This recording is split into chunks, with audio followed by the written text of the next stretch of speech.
예, 안녕하세요. 저는 이상준 목사입니다. 오늘 여러분하고는 5월 3일 그 세 번째 시편 3편의 말씀을 나누려고 합니다. 오늘 주일이라서 어떻게 나눌까 말까 고민하다가 여러분하고 이제 흐름을 좀 놓치지 않고 이 시편의 말씀을 쭉 묵상하면서 나누는 것이 좋겠다. 그리고 시편 3편이 여러 가지로 좋은 또 우리에게 주는 메시지가 있어서 그 내용을 좀 우리가 살펴보려고 여러분하고 이제 오늘 말씀을 나누려고 합니다. 우리가 먼저 3편 1절부터 8절까지 말씀을 좀 같이 읽도록 할까요? 예, 같이 읽겠습니다. 주님, 나를 대적하는 자들이 어찌 이렇게 많습니까? 나를 치려고 일어서는 자들이 어찌 이렇게도 많습니까? 나를 빗대어 하나님도 너를 돕지 않는다 하고 빈정대는 자들이 어찌 이렇게도 많습니까? 그러나 주님은 나를 에워싸주는 방패, 나의 영광, 나의 머리를 들게 하시는 분이시니 내가 주님을 바라보며 소리를 높여 부르짖을 때에 주님께서는 그 거룩한 산에서 응답하여 주십니다. 내가 누워 고나게 잠들어도 또 다시 깨어나게 되는 것은 주님께서 나를 붙들어 주시기 때문입니다. 나를 대적하여 사방에 진을 친 자들이 천만 대군이라 하여도 나는 두려워하지 않으렵니다. 주님 일어나십시오. 나의 하나님 이 몸을 구원해 주십시오. 아, 주님께서 내 모든 원수들의 뺨을 치시고 악인들의 이를 부러뜨리셨습니다. 구원은 주님께만 있습니다. 주님의 백성에게 복을 내려 주십시오. 셀라. 자, 이 말씀을 가지고 좀 여러분하고 오늘 묵상의 내용을 나눴으면 좋겠는데요. 3편을 보면 한 가지 특징이 그동안 살펴봤던 이제 1편과 2편과의 차이점이 하나 있죠. 뭐냐면 제목이 붙어 있다는 거예요. 1편, 2편은 제목이 없어요. 그렇죠? 제목이 붙어 있지 않은데 3편에는 딱 이렇게 제목이 붙어 있거든요. 그래서 이 제목이 갖고 있는 의미가 뭘까라고 하는 걸 먼저 좀 살펴보고 오늘 본문 내용을 우리가 같이 나눴으면 좋겠습니다. 제목이 뭐라고 돼 있죠? 이른 아침 기도, 다윗이 아들 압살롬에게 쫓길 때 지은 시라고 돼 있잖아요.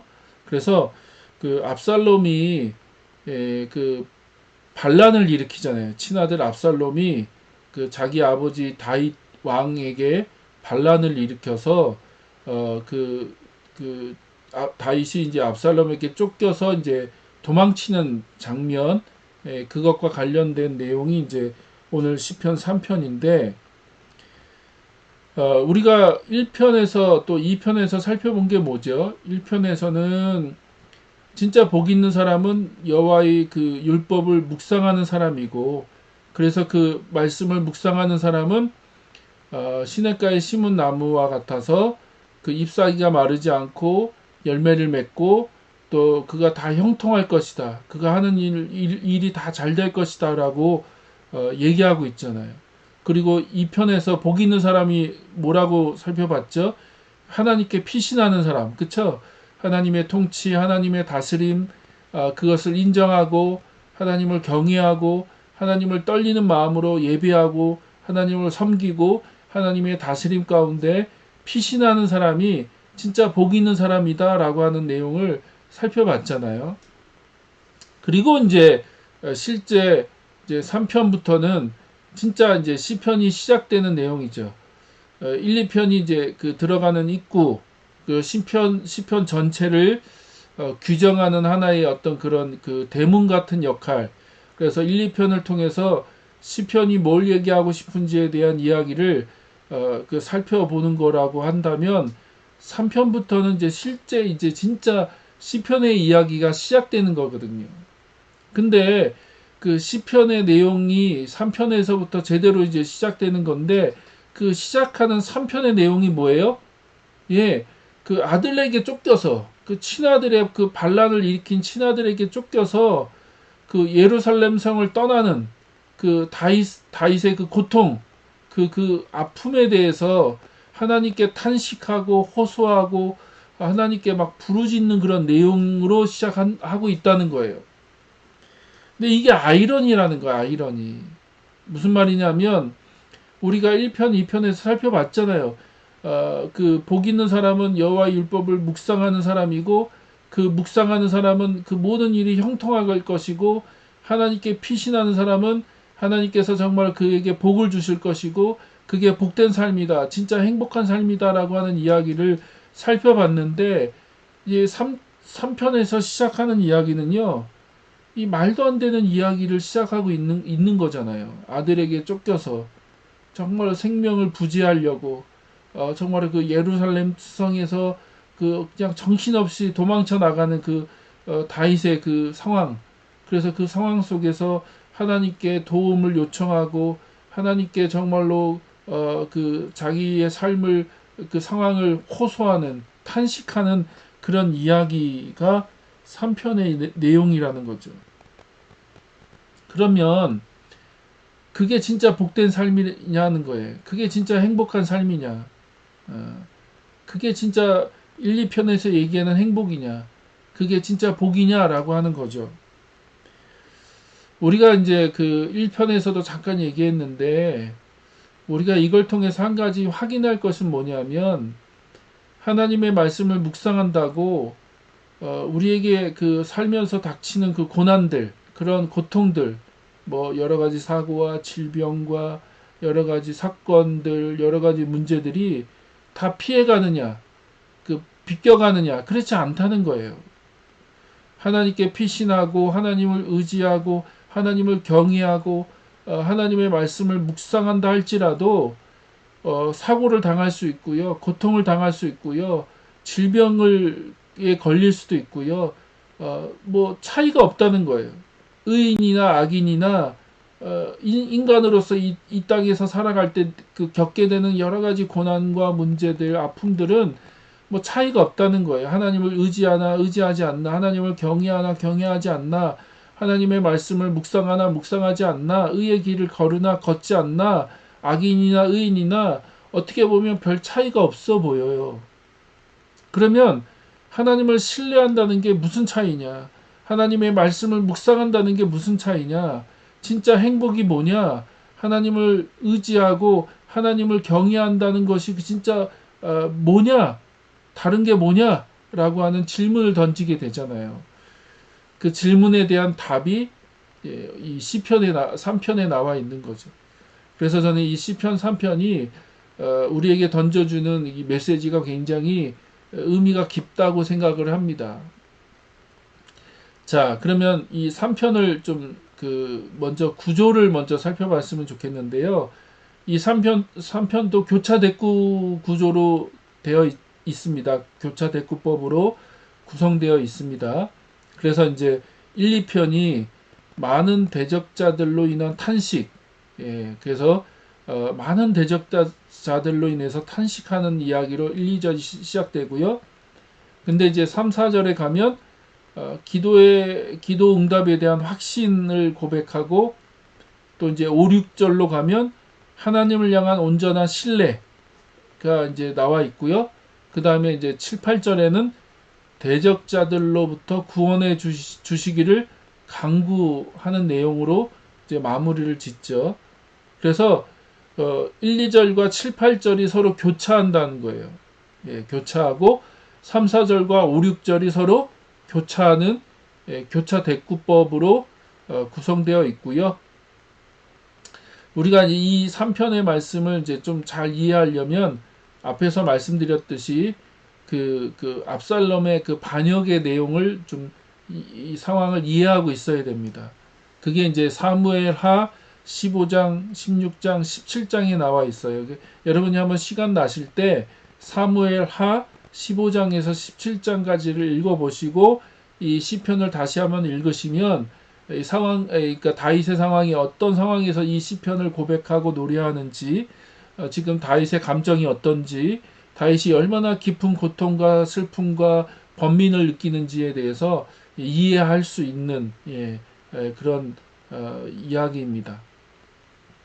자, 그러면 이제 본문으로 직접 들어가서 한번 본문 내용을 좀 같이 살펴볼까요? 먼저 1, 2절 말씀인데요.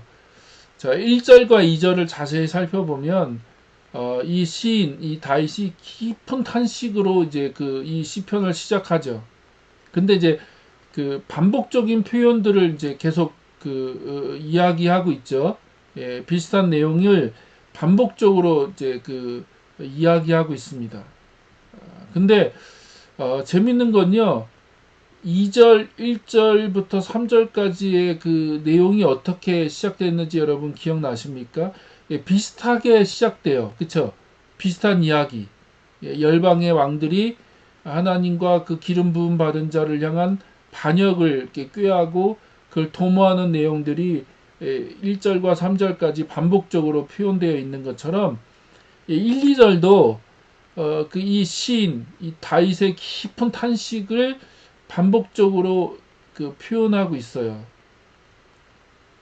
그리고 이제 그 배경이 압살롬의 그 반역과 연결되어 있고요. 그 내용을 좀 읽어보면 압살롬이 반역을 일으키니까 그 다윗 왕의 주변에 있는 사람들 그리고 백성들까지도 갑자기 하루아침에 민심이 바뀌어서 압살롬을 추종한다는 거예요. 추종한다.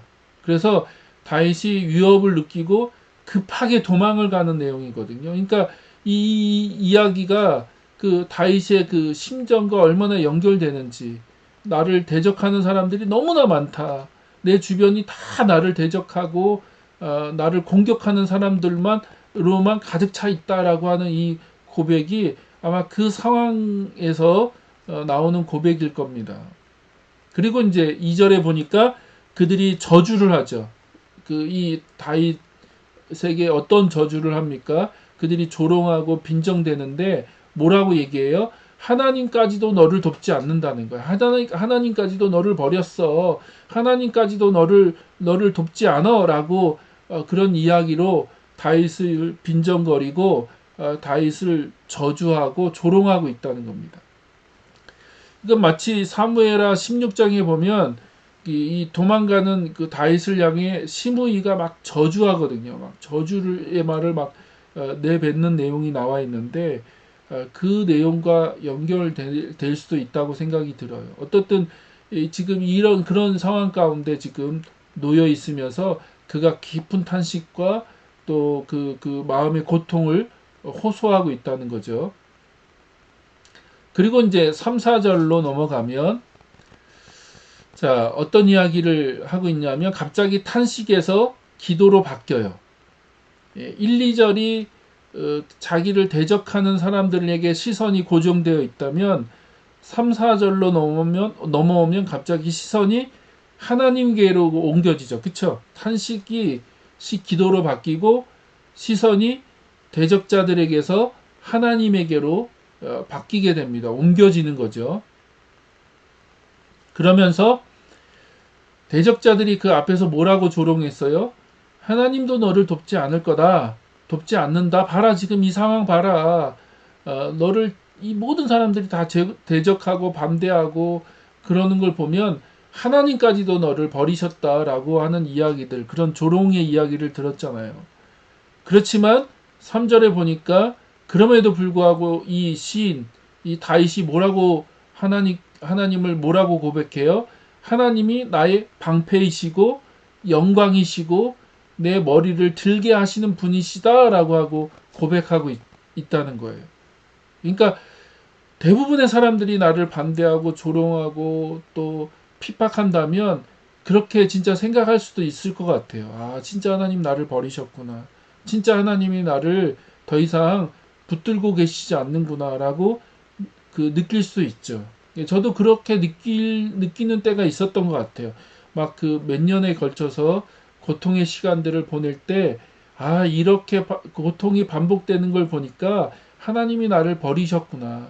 하나님이 나를 버리셨는지도 모른다라고 하는 생각이 막 많이 찾아오더라고요. 근데 이 시인은 뭐라고 고백해요? 그런 이야기를 들었음에도 불구하고 이 시인은 뭐라고 고백합니까? 하나님이 나의 방패이시고 나의 영광이시고 내 머리를 드시는 분이시다라고 고백하고 있다는 거예요.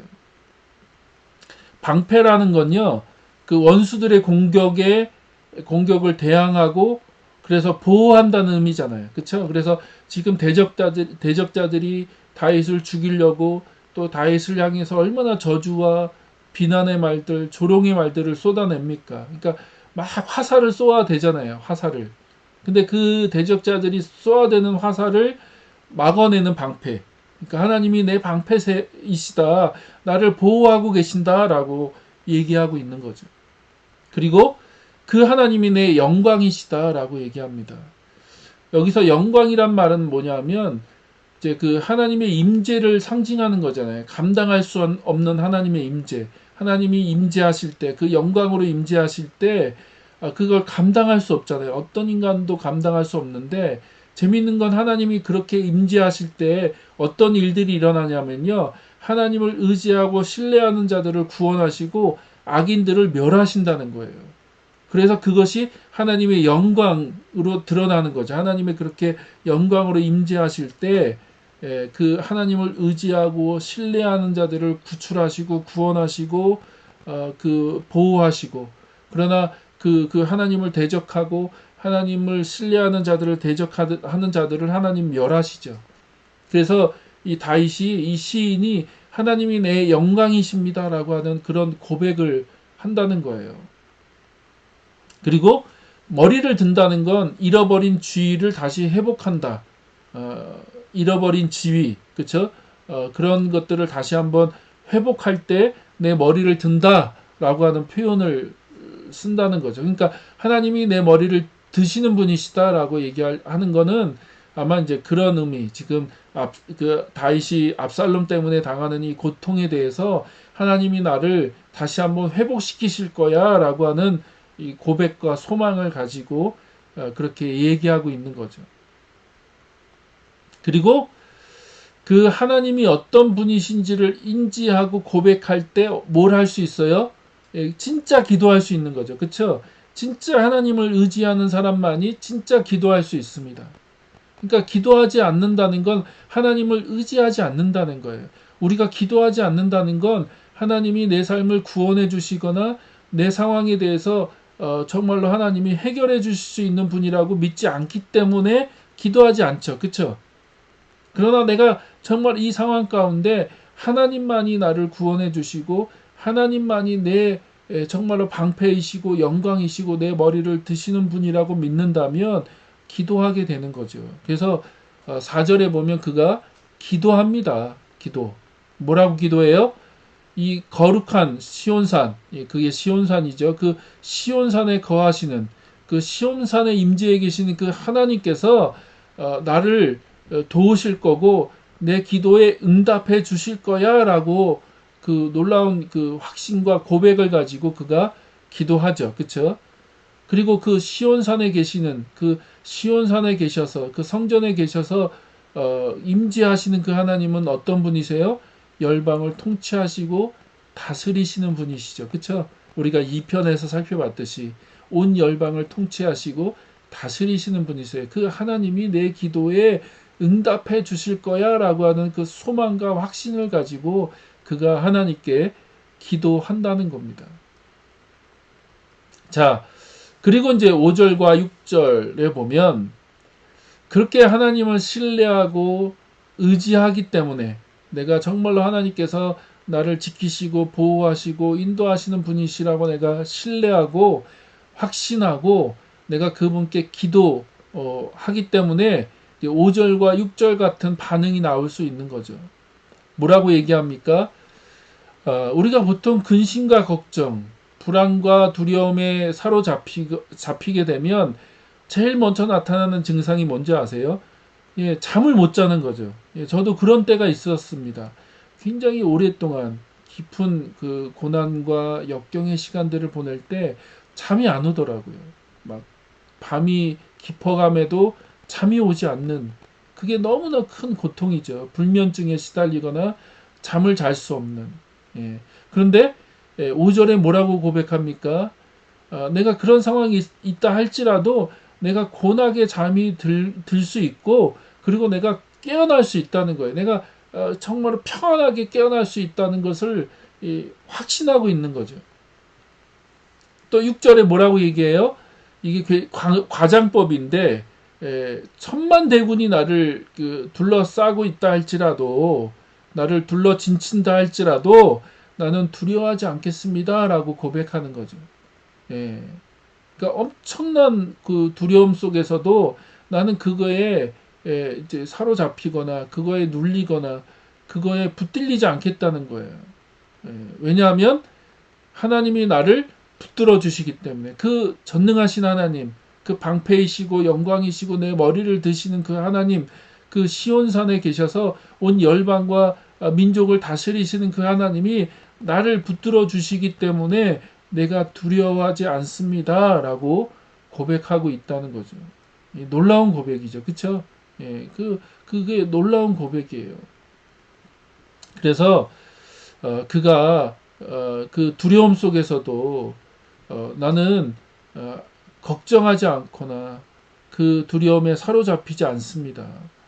하나님께 붙들려 있기 때문에 그렇습니다라고 고백하는데, 사실 인간에 있어서 가장 큰 그 문제 중에 하나가 두려움이잖아요. 두려움. 예, 이 인간의 그 불안한 인생 가운데 찾아오는 두려움. 어쩌면 이제 코로나19로 인해서 우리의 삶에 많은 두려움들이 찾아오는 것 같습니다. 갑자기 우리 삶이 너무나 불안해졌잖아요. 우리가 그동안 너무 평안한 시대 가운데 살아오다가 너무나 갑자기 우리 삶이 너무나 불안해졌죠. 예. 그러나 우리가 그 가운데서도 하나님이 우리를 붙들어 주신다면 나는 두려워하지 않습니다라고 고백할 수 있다는 거죠. 그래서 우리가 하나님이 주시는 그 안정감, 그렇죠? 하나님이 주시는 그 두려움을 극복하고 우리가 그 나아갈 수 있는 놀라운 은혜와 능력이 하나님이 붙들어 주실 때만 가능하다는 것을 우리가 다시 한번 기억할 수 있었으면 좋겠습니다. 그래서 1, 2절에서 너무나 그 저자가 깊은 탄식, 깊은 슬픔, 굉장히 깊은 고통 가운데 막 분노하면서 막 탄식하거든요. 그러나 이 5, 6절에 와서는 완전히 반전이 되죠. 완전히 달라져서 나는 두려워하지 않습니다. 나는 염려하지 않습니다. 나는 그 어떤 것에도 흔들리지 않습니다라고 고백하고 있다는 거예요. 왜냐하면 하나님 나를 붙들어 주시기 때문에 그렇다는 거죠. 그러면서 이제 7, 8절에 뭐라고 고백합니까? 하나님을 신뢰하면서 나오는 그 강구를 다시 한번 마지막으로 고백하고 있는 거죠. 그 기도의 내용들. 그가 하나님을 진짜 신뢰하기 때문에 마지막으로 그 하나님께 7절과 8절의 그 강구를 할 수 있다는 거예요. 그리고 이거는 강구이면서 믿음의 고백, 그 믿음의 저는 선언이라고 생각이 됩니다. 자, 뭐라고 그가 강구해요? 여호와여 일어나십시오라고 기도하죠. 여호와여 일어나십시오. 이제 잠잠히 계시지 말고 그 침묵하지 마시고 여호와여 일어나십시오라고 기도하고 있는데, 일어난다라는 이 표현은 전쟁과 관련된, 이 전쟁과 그 연결된 그 표현이라는 거예요. 그래서 그 전사가 전쟁으로 나아가는, 그 전투의 현장으로 나아가는 그런 어떤 모습을 그리는 표현이라는 겁니다. 그래서 여호와여 일어나십시오라고 그 고백하는 건 뭐냐면 하나님을 전사로 표현하는 거예요. 전사, 용사. 그래서 이 전투에 나가서 싸워달라고, 이 전쟁에 내가 나가서 싸우는 게 아니라 하나님이 이 전투에 용사가 되셔서, 전사가 되셔서 나 대신 나가서 싸워달라고 요청하는 거죠. 그래서 시편 24편 8절에 보면 뭐라고 표현하고 있냐면 전쟁에 강한, 전쟁에 능하신 하나님, 전쟁에 강한 여호와, 우리 하나님은요 전쟁에 능하신 하나님이고 전쟁이 강한 하나님, 그 전사라고 얘기하고 있어요. 전사, 용사시다. 그래서 성경 곳곳을 보면요 하나님은요 전투에 능하신, 또 전쟁에 능하신 용사로, 전사로 표현하고 있습니다. 근데 이 시인이 그걸 요청하고 있는 거예요. 여호와여 이제 잠잠하지 마시고 일어나십시오. 일어나셔서 나 대신 싸워주십시오 라고 그가 하나님께 기도하고 있는 거죠. 그러면 하나님이 대신 싸워주실 때 어떤 일들이 일어납니까? 대적자들의 뺨을 치시고, 그쵸? 그들의 이를 부러뜨리시고, 그들의 손에서 나를 구원해 달라고 그 하나님께 요청하고 있는 거죠. 예. 그리고 8절에 보면 하나님께 이제 구원만 요청하고 있는 것이 아니라 하나님께서 주시는 그 하나님의 백성에게 주시는 복도 내려달라고 간구하고 있습니다. 이게 중요한 의미가 있어요. 이제 구원이 현재적인 거잖아요. 지금 당하는 고통, 지금 당하는 문제, 지금 당하고 있는 이 상황 속에서 나를 건져 주십시오. 나를 그 구원해 주십시오라고 얘기하는 거라면 여기서 말하는 복은요, 좀 의미가 다릅니다. 자, 이걸만 좀 설명을 드리고 마쳤으면 좋겠는데, 우리가 1편, 2편에서 말하는 복은요, 히브리어로 아슈레라는 단어입니다. 근데 여기서 말하는 복은요, 그 아슈레가 아니에요. 바라카라고 하는 다른 단어를 쓰고 있어요. 근데 이 복이, 이 여기서 말하는 복이요, 굉장히 중요한 의미가 있습니다. 자, 일단 구원과 복은 하나님만이 주시죠. 그렇죠? 구원도 하나님이 주시고 복도 하나님이 주세요. 하나님만이 주실 수 있어요. 그래서 구원도 하나님께로부터 오고 복도 하나님께로부터 와요. 근데 이 복은 그러면 뭐예요? 이 복은 바라카라고 하는 이 복은요. 창세기부터 신명기 또 성경 곳곳에 기록되어 있는데요. 특별히 창세기를 보면 하나님이 그 6일 동안 천지 만물 그 모든 그 만물을 만드시면서 복 주셨다라고 얘기하고 있어요. 그게 이제 바라카거든요. 복. 근데 거기서 말하는 복은요, 그 창조된 모습으로 살아갈 수 있도록 만드는 거, 그게 복이에요. 근데 신명기에서도 복을 얘기합니다. 근데 이 신명기에서 말하는 바라카, 이 복은 뭐냐면 하나님과 인간 그리고 창조 세계와 조화롭게 살아가는 그런 관계, 그렇게 살아갈 수 있는 어떤 그런 혜택, 하나님만이 주실 수 있는 그런 어떤 특별한 그 혜택을 얘기하는 거예요. 그러니까 쉽게 말하면요, 인간은 하나님이 주시는 그 복을 누려야지만이 존재할 수 있다는 거예요. 살아갈 수 있다는 거예요. 인간은 하나님이 주시는 그 복을 받아야만 인간답게, 사람답게 살아갈 수 있다는 거예요. 그 복이 없으면 살아갈 수가 없어요. 근데 지금 이 시편 저자가 3편에서 마지막으로 구하는 게 뭐예요? 그 하나님 백성, 하나님과의 특별한 관계에서 주시는 그 특별한 복, 그 바라카를 구하고 있는 거죠. 그래서 구원만 구하는 게 아니라 하나님 나를 구원해 주십시오. 이 상황에서 이 문제에서 나를 구출해 주십시오라고 하는 그 구원만 얘기하는 게 아니라 하나님만이 주실 수 있는 그 특별한 복, 내가 하나님 백성으로서 오늘 하루 내가 그렇게 살아갈 수 있는 그 하나님만이 주실 수 있는 그 복을 내려 주십시오라고 그가 구하고 있다는 거죠. 그래서 저는 이 3편을 통해서 우리가 다시 한번 이 고통의 시간들, 이 굉장히 어려운 시간들을 보내고 있는데 우리가 이 시간들 속에서 우리가 어떻게 하나님께 반응할 것인지, 우리가 무엇을 간구할 것인지, 우리가 어떻게 하나님을 신뢰하며 의지하며 나갈 것인지를 배울 수 있는 귀한 시간이 되기를 소망합니다. 예, 감사합니다. 예, 마치도록 할게요. 예, 감사합니다.